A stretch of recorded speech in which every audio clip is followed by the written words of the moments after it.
यह कहानी राजा इंद्रजीत सिंह की दो बेटियों की है। दोनों एक बड़े राज्य की राजकुमारियां हैं। एक का नाम है मायावती तो एक का नाम है कायावती। दोनों की खूबसूरती कम नहीं है, परंतु लोगों के नजरिए ने इन दोनों के बीच रंग रूप का युद्ध शुरू कर दिया। मायावती का रंग गोरा तो वहीं कायावती का रंग सांवला है। बचपन से ही सभी मायावती को पसंद करते हैं, यहां तक कि इनके पिता भी कायावती को किसी भी कार्य में आगे नहीं रखते। दोनों बहनों में कभी प्रेम तो कभी नफरत दिखाई देती। एक दिन राजा ने दोनों की शादी का निमंत्रण दूसरे राज्यों में भिजवाया। सभी राजकुमार राजा के दरबार में उपस्थित हुए।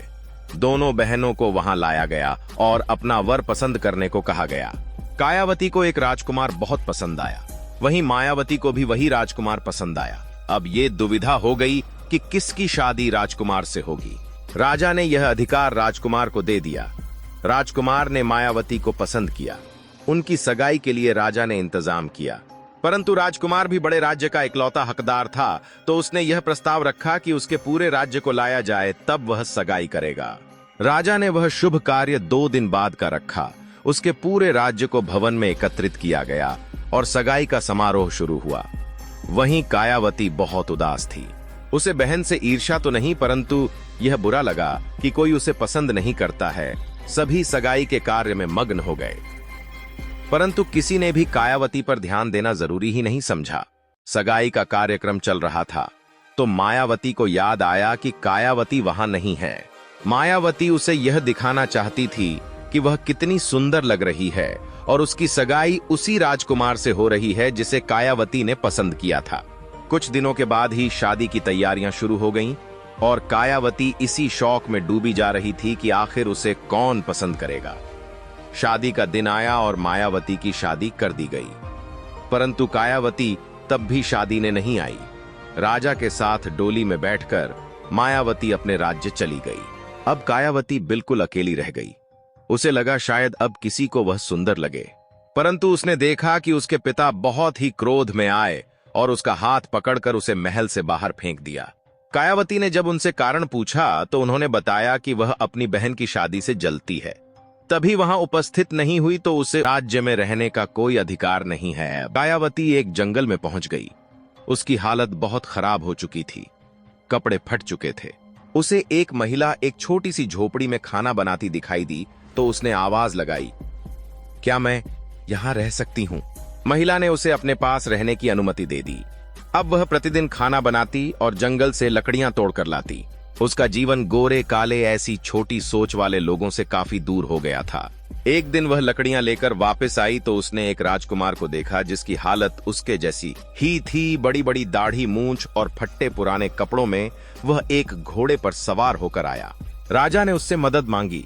राजकुमार ने कहा, क्या मैं तुम्हारी इस झोपड़ी में कुछ दिन के लिए रह सकता हूं? तो लड़की ने मना कर दिया, परंतु जब राजा बेहोश होकर नीचे गिर गया तो मजबूरन उसे राजा को झोपड़ी में रखना पड़ा। महिला कुछ दिन के लिए दूसरे जंगल में गई थी, तो लड़की ने उस राजा की बहुत सेवा की। उसके सिर पर पानी की पट्टी लगाई और उसकी हालत में सुधार हुआ। अब राजा उसकी खाना बनाने में मदद करता और वे दोनों करीब आने लगे। ऐसे करते 1 साल बीत गया और उन्हें एक लड़का प्राप्त हुआ। तब राजा को याद आया कि उसकी रानी यानी मायावती भी उसका इंतजार कर रही होगी, तो राजा ने कायावती को कहा कि मुझे वापस जाना होगा। तो कायावती ने कहा कि तुम्हें कहां जाना है? तुम तो मेरी तरह अनाथ हो ना। तो राजा ने उसे अपनी पूरी कहानी सुनाई। कहने लगा कि उसकी एक पत्नी और 2 बेटियां भी हैं। उसकी शादी बड़े ही धूमधाम से एक राजकुमारी के साथ हुई थी जिसका नाम मायावती है। इतना सुनते ही कायावती के होश उड़ गए। राजा ने बताया कि उसकी शादी बहुत सफल थी, परंतु उसे उस रानी से केवल 2 बेटियां ही प्राप्त हुईं। और एक दिन राजा की मां ने उसे यह ताना दिया और समझाने की कोशिश की कि राज्य को आगे बढ़ाने के लिए उसे एक लड़का होना जरूरी है।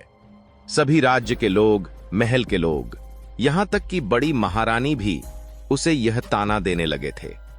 राजा ने एक दिन बिना किसी को खबर किए घोड़े पर सवार होकर वहां से निकल गया और बहुत दिन तक भूखे प्यासे जंगल में भटकते वह कायावती के पास पहुंचा।